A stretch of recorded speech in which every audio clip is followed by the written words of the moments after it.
January 5th brought an unexpected new development to the case when serial killer Jeremy Bryan Jones claimed to have information about what happened to Laura and Ashley.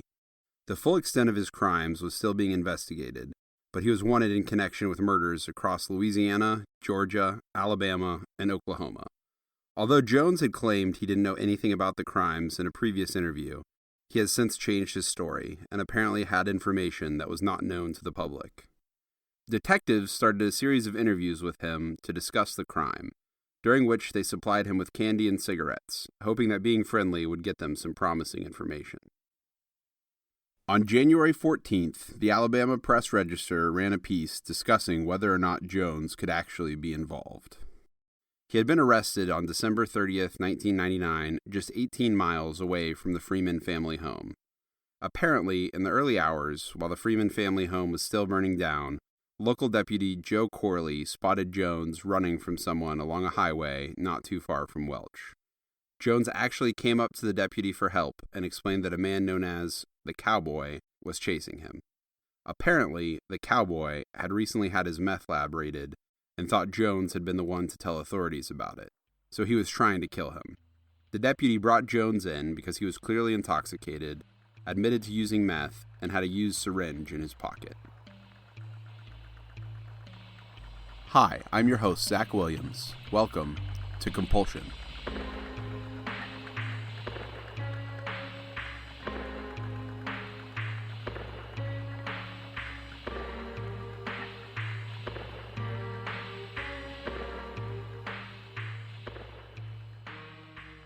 While the arrest does place him in the area at the time of the murders, the timeline on the Freeman family homicide is ambiguous enough that it's possible they were killed when he was already 18 miles away.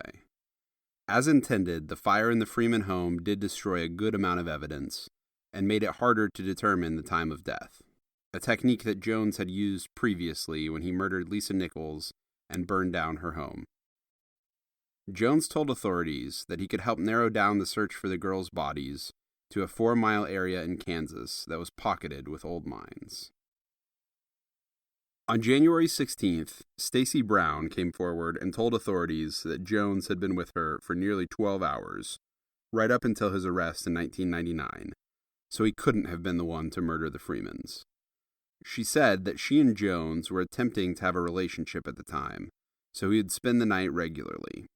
She remembered that night in particular because it was the night he had given her crab lice, and that morning he had fled from one Randy Cowboy Madewell and had been arrested for public intoxication.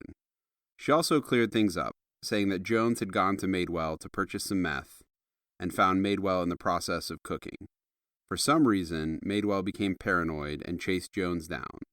This alibi checked out, and Jones' attorney himself was not shy about saying to local media that he thought Jones may be just toying with the police for special privileges. On February 6, 2005, the Joplin Globe detailed the involvement of psychic Ron Magnum. So far in the case, none of the psychics who'd come forward had been mentioned on the news, aside from a brief article detailing Sylvia Brown discussing the case on her show. Magnum was likely taken more seriously because he was known for several successful predictions a decade prior. In 1995, he predicted a major terrorist attack in one of 4 major cities, including Oklahoma City, just an hour before the Oklahoma City bombing. And in 1994, when Susan Smith was on the news, pleading for information about her missing children, he guessed that she had made up her story about a black man being involved, and that she was involved in the children's disappearance. He went on to say that the children were surrounded by water, and that would later be proved correct. Authorities found Susan Smith's car in a nearby lake. She had driven it in with her children inside, although in this case, police were already openly skeptical about her story when he made that prediction. Allegedly, in early January, Magnum had been watching the news coverage detailing the possible involvement of Jeremy Jones as a suspect. He had a very strong feeling that Jones was not in fact involved, and began to hear the number 170 in relation to the case. Feeling compelled to investigate, he drove down to Welch on January 23rd to see where his feelings led him. He claimed he had no knowledge of where the Freemans lived, and exploring entirely on instinct, he ended up at a pipeline with the marker 170. This just happened to be on a stretch of dead-end road just 2 miles from the Freeman home. He said that while they would find Laura's body, Ashley was still alive and in the vicinity of Las Vegas. He went on to describe 2 men who were involved in the crime with Ashley, but he wasn't sure if it was the murders 5 years ago or something else. He appeared to be insinuating that he believed Ashley may have been involved in her parents' death, a theory that had largely been debunked by this point. Sheriff Suter said that Magnum was the 8th psychic to contact them with tips, and that they'd been no help so far. Suter went on to say, quote, "I do believe in spiritual things, but I just don't know if psychics are the kind of spiritual thing I believe in." Laureen Bible estimated 10 to 15 psychics had contacted her over the course of the case, and Dwayne Vansell also reported several psychics trying to give him information. While he remained open-minded, Laureen was a bit jaded to their help. She said they always go and look into the leads and always find nothing. In this case, Jay Bible went to go look at the area, but it was a patch of woods so large that they would need a lot of volunteers and a few cadaver dogs to successfully search the area. While Dwayne expressed interest in speaking with Magnum, nothing useful ever came from his psychic feelings. In March of 2005, a witness known as R.E. was interviewed by Steve Nutter and an agent with the Kansas Bureau of Investigation. No public record of this interview exists, but it was described in detail by the same witness in a later interview. R.E. had been the son of one of David Pennington's live-in girlfriends. He stated that he told law enforcement that Welch was the man who killed the girls, and he would get frequent threats from him. He also mentioned the insurance card belonging to E.B., but the interviewing officers told him that no such card had been found at the scene, and they called him a liar. His information was dismissed. On May 6 of 2005, the Oklahoman ran a piece discussing a failure early on in the investigation of Jeremy Jones. He had been arrested in Georgia in 2003 before several of the murders that he would later be charged with. Apparently, his fingerprints were taken, but not matched against the database properly. Had they been run through the system, like they should have been, they would have realized that he was not in fact his long-term alias, John Paul Chapman, and he would have been matched with his earlier offenses, 3 of which were counts of sexual battery from his time in Oklahoma, so he likely would have been extradited there. 2 of those charges had been rape charges, but they were moved down to sexual battery because the victims were afraid to testify. Laureen Bible was not surprised by the error, saying incompetence on the part of law enforcement was why they were still looking for answers in the first place. On May 31, 2005, Jones spoke with Suter and Haynes and gave a detailed confession. He claimed that Danny Freeman had owed a friend of his a debt between $5,000 and $20,000, and Jones had decided to take matters into his own hands. He got high on meth and drove up to the Freeman home. The door was unlocked, and he walked in. He described the layout of the house accurately and named several features in the kitchen in detail. He then shot Danny and Kathy before setting the house on fire, correctly naming the accelerant and method of arson that had been withheld from the public. Apparently, the girls had been hiding somewhere, but ran out when the fire started. Jones didn't realize they'd been there and pretended to be a bystander who came by when he saw the fire. They got in the car with him to go get help. After Jones drove straight through their town, they realized he was not there to help them and started to panic. So he pulled out his gun and told them not to try anything. He took them up to Galena, Kansas, where he shot them and threw their bodies in a mine shaft. Jones cried during his confession when he got to the part about the girls. Though he claimed to be upset that he had to kill them, it's worth noting that his youngest victim was also 16. Suter made a point to say during a few different interviews that he was well aware that Jones has tried to confess to crimes before that he didn't commit. Much of what he said at first could have been based on rumors or information that had been released to the press, but his later confessions included details that had not been released to the public, and the timeline of his confession could match up. Though he had an alibi, it was possible his girlfriend had made it up to protect him. If he went to the Freeman's house around midnight, He would have had time to take the girls to Galena and dispose of them, before driving back to Oklahoma and getting arrested at 4 a.m. The way the house burned down could very well have taken several hours. Although Jones himself may have not committed the crime, Suter believes he at least knew someone involved. On June 19th, the Joplin Globe ran an article about a phone interview they conducted with Jeremy Jones where he claimed to be innocent. He said that authorities were wasting their time with the proposed Galena search. Jones said that he had, quote, never taken a human life, and tried to say that a search happening in Alabama for more of his victims was also a waste of time. He claimed that Suter and Haynes had just asked him to point on a map to places he'd been, and were searching based off of that. The article itself mentioned that Jones may have been trying to defend his innocence to some degree in the media to protect his mother's opinion of him. On June 28th, the Kansas Bureau of Investigation, working in cooperation with 8 other agencies, began the search they had been planning for 6 months. Since January, Jones had maintained that the girls' bodies were in the same 4-square-mile area in Galena.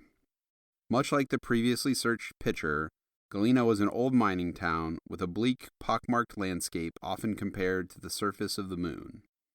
The Craig County Sheriff's Office didn't rush into the search because they wanted to make sure Jones wasn't just wasting their time.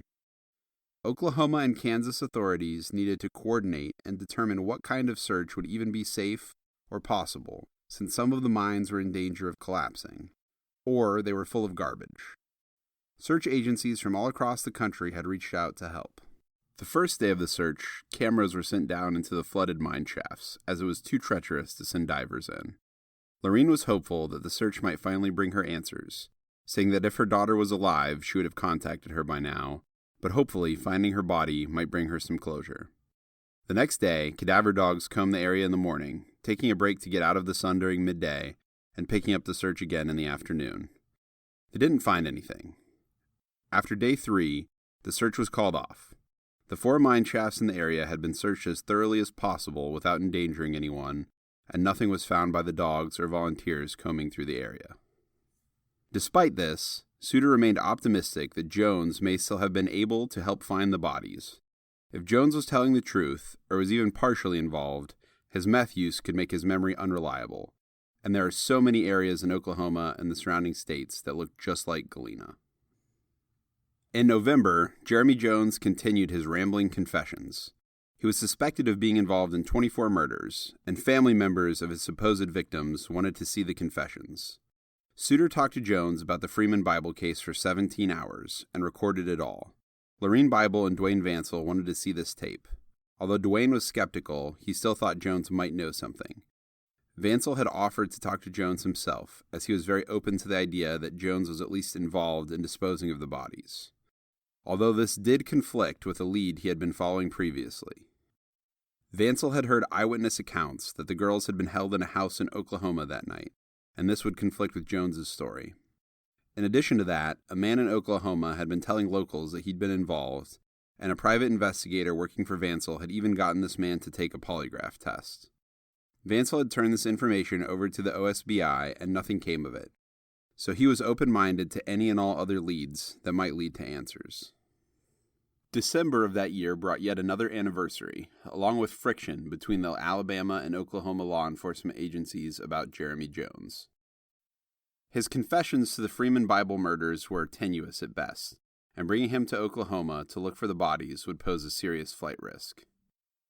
Months later, in April of 2006, Oklahoma authorities gave up on trying to get Jones to Oklahoma. If Suter still suspected him of being involved, he was less vocal about it, and Lorene Bible said she didn't think he knew where the bodies were. She was still open to him being involved, but had a feeling Jones just wanted to continue the media circus he'd been dragging everyone through for nearly a year and a half. Plus, she couldn't imagine having it on her conscience if he escaped. Jones wasn't officially ruled out, but the media and various authorities seemed to agree that he'd already given whatever information he had, whether it was true or not. In 2007, one-time suspect Phil Welch had become afflicted with ALS and became gravely ill. As the end drew closer, he told his daughter that he was dying, and he knew why, that the illness was some kind of divine punishment. He would never elaborate past that. He passed away on July 17, 2007. Near the end of his life, he was confined to a wheelchair, and his pastor described it as a terrible death. But he was remembered as a veteran, an ordained minister, a husband, a father, and a grandfather to 10 grandchildren. Shortly after his death, a small thunderstorm struck the neighborhood he lived in, and a lightning strike ignited the fuse box, burning down his house. The house that he had spent the last few years in was owned by Charles Stone, who remembered Welch for asking for a vaulted ceiling during the house's construction so that he could hold services there. He said that when he would drop by, there was always gospel music playing. Stone never bothered to rebuild, and many of Welch's belongings ended up scattered around, with some of the structures still standing but badly damaged by the fire. That December, the Christmas tree that the Bibles had kept in their living room for years as a symbol of hope finally fell apart. On May 25, 2009, Joe Dugan passed away. His family brought all of the evidence he had gathered on the Bible Freeman case to the Craig County Sheriff's Office, but they turned it away. Eventually, his family disposed of the evidence. December of 2009 brought about the 10-year anniversary of the murders, and Lorene Bible lamented the fact that she was still searching for her daughter a decade later. She told the Tulsa World, quote, "On the first-year anniversary, I said I didn't want to be here in 10 years. It's been a decade. I will keep getting the word out there. Hopefully there is a person out there that will call the authorities. I hope it triggers someone to talk." She mentioned once again how the case had been botched from the beginning, and talked about how she had made steps in moving on. She started giving away some of Laura's things to the people who missed her, no longer keeping her room in the same condition it had been in. On October 18, 2010, Ashley Freeman's remaining family had her declared legally dead.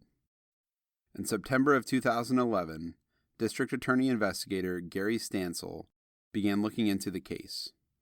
A few months later, in November, Steve Nutter retired and OSBI agent Tammy Ferrari took over. In February of 2013, a full 14 years after the case had began, Stansel and Ferrari began working together, taking on a more active role in trying to pursue new leads. In January of 2015, marking the 15-year anniversary of the case, Jay and Lorene spoke to their congregation at the Veneta Church of God, where they held yearly ceremonies for the girls. They thanked them for praying with them every Sunday and talked about how they hadn't lost hope and that they trusted God to bring them answers. Jay Bible was quoted in the Veneta Daily Journal as saying, quote, "Without your prayers and your support, we couldn't do it. Laura now has nieces and nephews that don't know who she is, but I see her in them sometimes. I don't have Laura, but I know where she is, and I know that someday I'll be with her again in heaven." New leads had surfaced in the past years about cars seen leaving the scene of the crime, and men who had a confrontation with Danny Freeman weeks before the murder. The Bibles once again asked the public to please come forward with any information that they had. 2015 was also the year that the Bibles turned to social media. Hundreds of tips poured in. On June 14th of that same year, one-time suspect David A. Pennington passed away from complications related to years of drug use. Just months later, at the start of 2016, the Bibles started getting tips relating back to Pennington, Welch, and Ronnie Dean Busick, 3 of the notorious Chitopa 5. In January of 2016, Stansel and Ferrari started receiving more leads and tips about the Chitopa bunch as well. As per tradition, local papers reported on another year passing without answers for the family, but this time with a more hopeful tone. Stansel and Ferrari worked closely with the family and told them that they had some very promising new leads, but they couldn't yet share what they were. The Bibles continued to pray that this would be the year they finally got some answers. Being the 16-year anniversary meant that the Freeman and Bible families had been looking for answers as long as they had had the girls in their lives. On January 22nd of 2016, the Veneta Daily Journal detailed a search in an old well on the property of Chitopa murderer Charles Creeder. The search turned out to be a dead end, with cameras capturing nothing out of the ordinary, but the news coverage surrounding it generated more interest in the case than it had had in years. On December 29th, Lorene Bible had posted a status on Facebook urging people to come forward with any information that they had. She told the Daily Journal that she believes people who would otherwise have kept quiet may have changed over the last 16 years. Stanley also asked for any piece of information, no matter how small, because they had been getting lots of bits and pieces that might point them toward answers, but they were still connecting everything together. He urged people who had previously come forward to do so again, because some of the past interviews were not on record. So even if someone had already told authorities what they knew, current investigators might not have access to it. Lorene Bible urged people to message her on Facebook and assured them that they would stay anonymous. Sheriff Suter reminded people that the $50,000 reward was still in place and said, quote, "I have a great deal of admiration for the Bible family and how they keep on with the search for their daughter. My hope is that somebody will solve it." In early 2016, Stanley and Ferrari interviewed a series of witnesses connected to David Pennington and Phil Welch. In later interviews, their pastor, Reverend Raymond Whetstone, said that both, quote, "knew the Bible. They were not ignorant of the Word of God." Whetstone had known Pennington since 1976 and knew he was involved with hard drugs, and on more than one occasion had been arrested for beating his wife. But Whetstone still tried to get Pennington to attend church. On February 5th, 2016, Gary Stanley interviewed one of David Pennington's former live-in girlfriends, who will be identified as L.E. After some prompting to jog her memory, she said she remembered Danny Freeman, that she was fairly certain that that was the name of someone who had been killed by Pennington. When asked about Laura Bible and Ashley Freeman, she said David Pennington used to brag all the time about killing the girls and throwing their bodies in a pit. She then went on to say that that was why she was in hiding, because Pennington had threatened to kill her too and throw her in a pit with the missing girls. When asked to recount what Pennington told her about the night of the murders, she said that it was a drug deal gone wrong. Apparently, the girls walked in during the middle of the confrontation. When Pennington and the others saw the girls, they decided to, quote, "take the girls and have fun with them. You know what I mean?" She also confirmed that Phil Welch was involved, but could not be sure if Busick was the third person, though she did remember him being an acquaintance of Pennington. She went on to say that Pennington had abused her, and she hoped he died a horrible death. On February 23, 2016, E.B. was interviewed for a third time by Stanley. She reconfirmed that her card was found at the scene of the crime, and that she had left the car with Welch when she left him. She made no mention of any confessions Welch had made regarding the missing girls. Now that Welch's character was brought into question, some less than flattering aspects of his life came to light. Though he claimed to be an ordained minister, this was not verified with any church in the area. Rather, he was occasionally a guest speaker at his local church and would preach about his changed ways. His local reverend said that while Welch had many issues in his past with criminal behavior, he did seem to want to change. Welch's former landlord, George Stone, said that he did seem like there was something off about him, and recalled an incident when Stone had bought a car from Welch, and the bank teller who was assisting him pulled Stone aside to tell him that Welch was a dangerous man, and that he should be wary of him. Stone also noted that when he would stop by to pick up the rent, he would have his wife Cindy sing a song on command, which seemed a bit strange. On August 4th of 2016, Gary Stanley found witness T.W. after looking for her for almost 2 years. He had been looking through a court docket in relation to another case when he saw T.W.'s name listed. She had a court appearance scheduled in a few days in Tulsa, and Stanley was finally able to speak to her. During the interview, she confirmed that she had lived with Welch for a time, and said that she decided to leave Welch when he was in jail after assaulting her and her son. She claims that this was when she found the Polaroids kept in a leather briefcase, depicting 2 girls who appeared to be tied up against their will. There were around 10 or 15 of them, and T.W. recognized the bed they were laying on in some of the pictures as the one in Welch's home.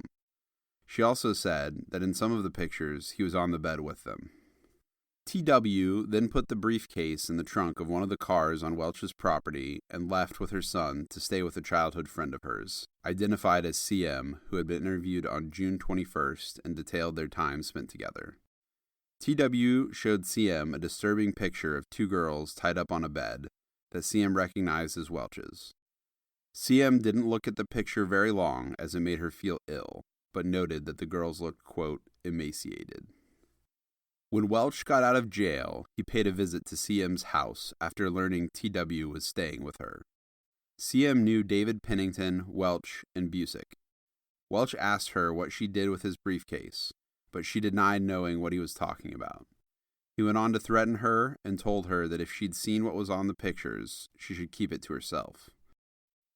TW dropped the ruse and confronted him, asking what the pictures were about, and he reminded her of when he was questioned by law enforcement about his past girlfriend's insurance card being found at the scene of the crime.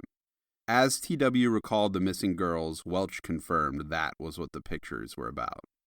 He would go on to threaten her and tell her that if she told anyone, she would end up in a pit like Laura and Ashley.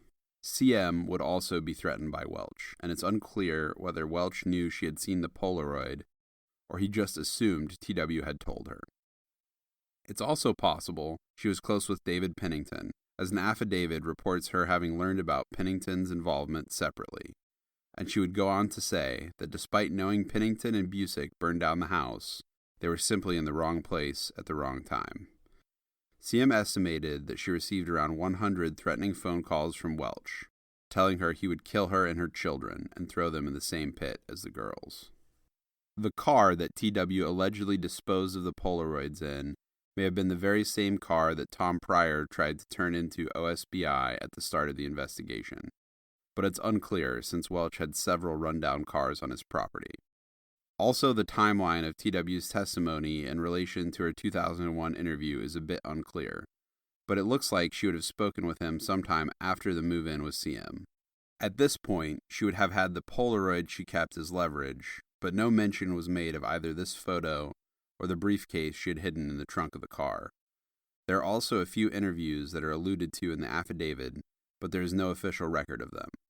This could have been because many of these witnesses were being interviewed 17 years after the fact, or because many witness interview records were not kept from that time. In January of 2017, Sheriff Suter retired to be replaced by Sheriff Heath Winfrey. Winfrey was moving his things into the sheriff's office when he found a box sitting on a shelf in one of the closets. Winfrey said, quote, "It was just sitting on a shelf. We weren't digging for it. We just found it." It was a box of information relating to the Freeman Bible case left over from George Vaughn's days in the office back in 1999. It had sat untouched on that shelf for Suter's entire career as sheriff, and had been left there by Vaughn as he didn't think it was important to the case. Winfrey recognized how valuable the evidence contained in that forgotten box was, and started investigating the nearly 2 decades old lead right away. On January 5th, Lorene Bible spoke to the Tulsa World about bringing attention to the girls' case.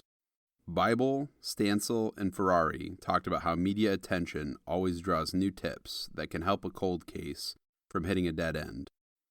Ferrari noted that the case was more active than it had been in years, and the Bible's Facebook posts helped to draw in new tips.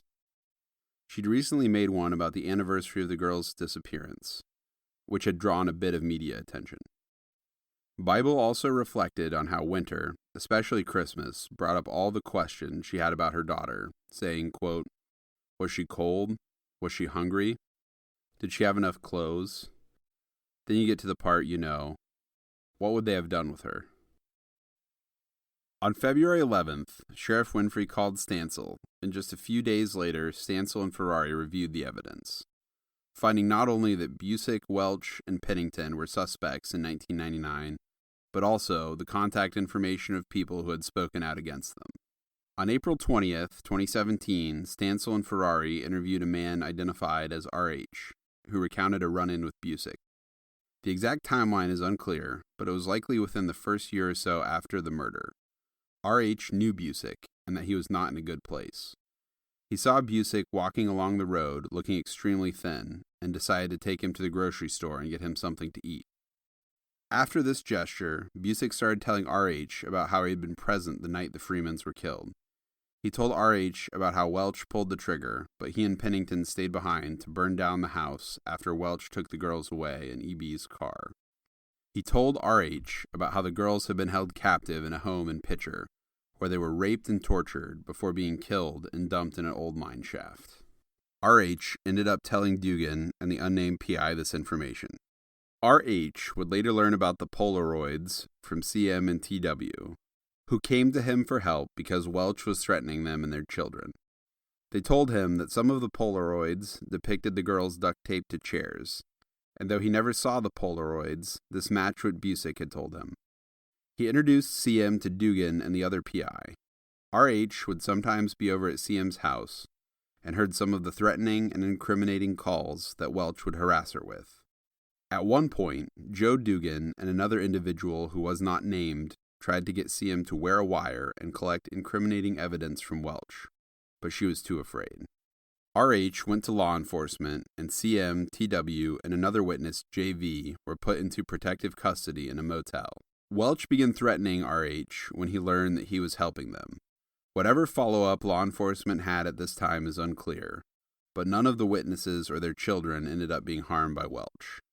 Though Glenn Freeman would later remark that more blood had been spilled over the case that hadn't been connected to it yet. On April 26th of 2017, Stansill and the Craig County Undersheriff Tony Chenoweth brought back witness R.E., who had been interviewed in 2005.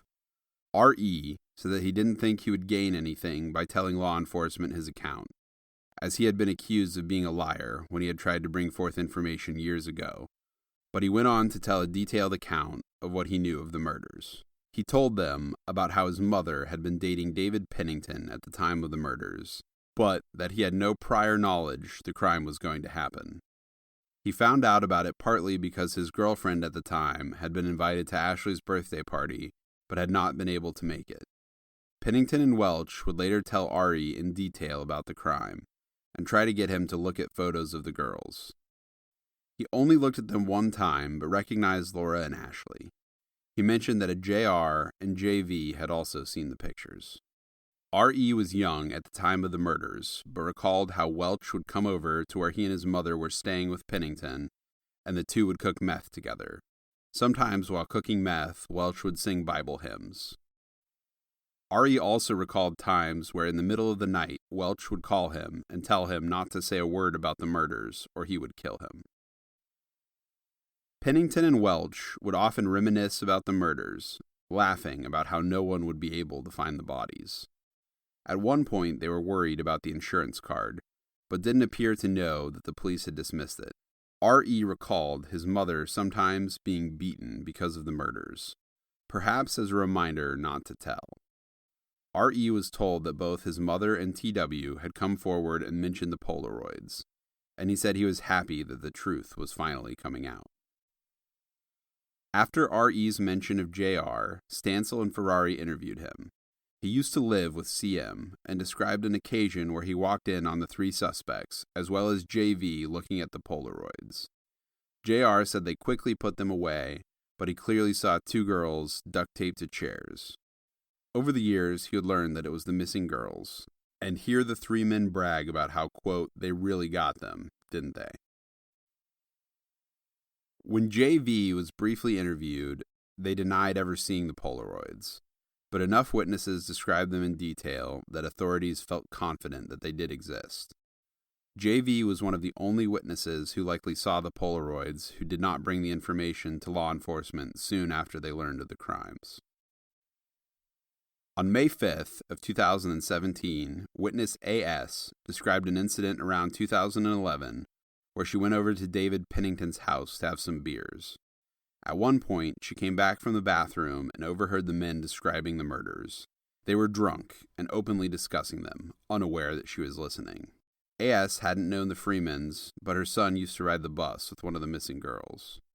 Soon Ferrari and Stansill turned their attention to Busick, who was already in jail on drug charges.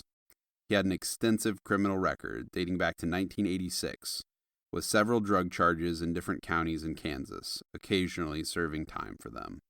In an interview with his niece, Misty Knuckles, she described disturbing childhood encounters with him. Her father, Ronnie Busick's brother, knew full well that Busick was trouble and tried to keep his daughter away from him as much as possible.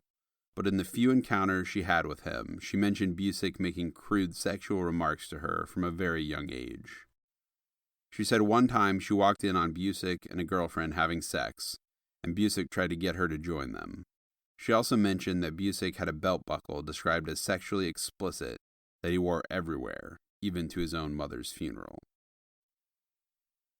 On July 11th, Stansill and Ferrari interviewed Busick, who tried to claim he wasn't even living in Chitopa in 1999. When asked who he associated with, he avoided mentioning Pennington or Welch, but eventually admitted to spending a lot of time with Pennington when his name was brought up. He tried to deny knowing Welch, vaguely implying he remembered him. When Stansill and Ferrari put the girl's missing poster on the table and continued to ask about Welch, he eventually relented when they said that they knew the girls were dead. He said he wouldn't put anything past Welch and went on to say that he'd always thought Welch was shady. When confronted with the information that people had accused Busick, Welch, and Pennington of the Freeman's murders, he denied being involved, but did say that they were all very close at the time.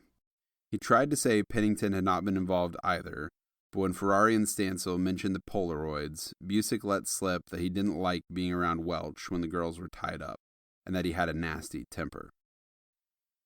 For a lot of the interview, Busick would neither confirm nor deny his involvement, just stare at the missing poster of the girls. He would go back and forth between denying his involvement or just saying he wasn't sure if he was there, but he had heard Pennington and Welch talk about the crimes. He mentioned a few more times how Welch was certainly capable of it, but that he didn't see what happened.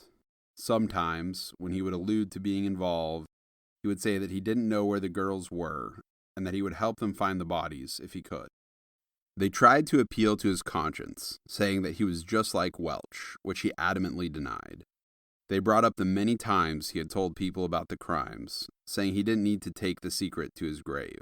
He continued to talk them in circles, but always denied knowing where to find the girls' bodies, saying that Welch knew and possibly Pennington, but not him.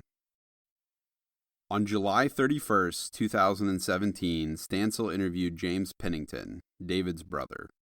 James said that he suspected David was involved since rumors had been circulating about him for quite some time, but he could never get a straight answer out of him.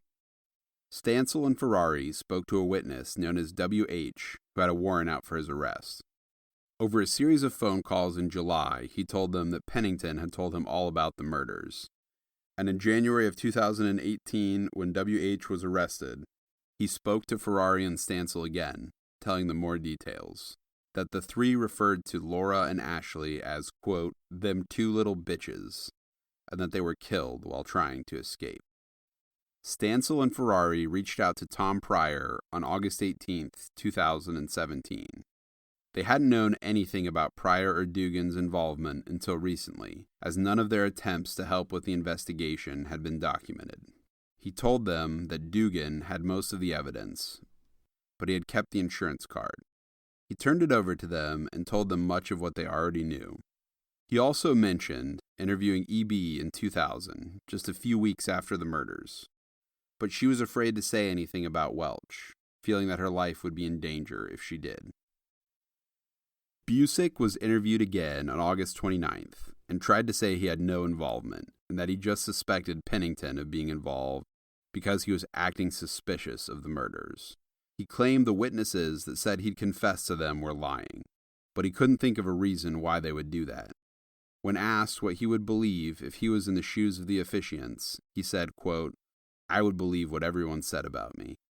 OSBI agent Michael Dean interviewed Busick once again a few months later on November 2nd.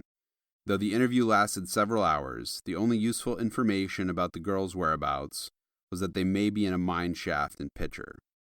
Eventually, Dean asked Busick if he was afraid to confess because of what his sister might think of him, and he said yes. On January 26, 2018, Stansill and Ferrari interviewed a witness known as J.B., who had been a friend of Pennington's. He recalled Pennington describing the murders to him twice, once on the way to a casino and once while they were fishing. Though he did say Pennington was vague about his own involvement, JB said he didn't come to the authorities because everyone already knew who did it, and everyone already knew the witnesses who'd gone to the police had been dismissed and accused of lying. On April 23rd of 2018, the district attorney of Craig County held a press conference to announce that they had finally identified 3 suspects in relation to the Freeman murders, as well as the disappearance of Laura and Ashley. They detailed much of what was in the affidavit and described the girls' last days as horrific. 2 of the suspects had already passed away, but the man in custody, Ronnie Dean Busick, was facing charges of 4 counts of first-degree murder, 2 of kidnapping, and 1 of arson.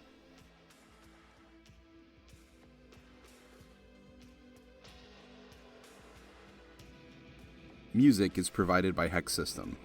Major sources for this episode include the Tulsa World, the Oklahoman, the Veneta Daily Journal, and the Affidavit for the case. For a full list of sources or links to our contributors, please see our show notes. Follow us on Twitter or Instagram at CompulsionCast to stay up to date on our latest episodes and news. See you in 2 weeks.